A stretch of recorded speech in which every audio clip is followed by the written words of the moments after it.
విజయవాడ లాంటి కార్పొరేషన్లో కూడా 49 స్థానాలు మనం అప్పట్లో గెలిస్తే తెలుగుదేశం పార్టీ కూటమి వీళ్ళకు వచ్చిన స్థానాలు 14, కమ్యూనిస్టులకు వచ్చింది 1.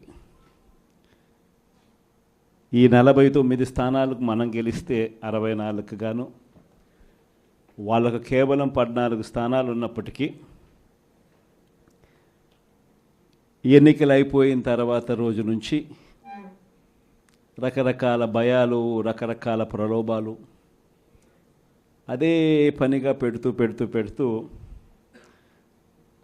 ఒక 11 మందిని మాత్రం భయపెట్టో ప్రలోభాలు పెట్టో తీసుకోవడం జరిగింది. అయినప్పటికీ 38 మంది నిఠారుగా నిలబడ్డారు అని చెప్పడానికి గర్వపడతాను. ఎందుకు ఈ మాట చెప్తా ఉన్నాను అని అంటే దానికి కారణం కూడా ఒకటే.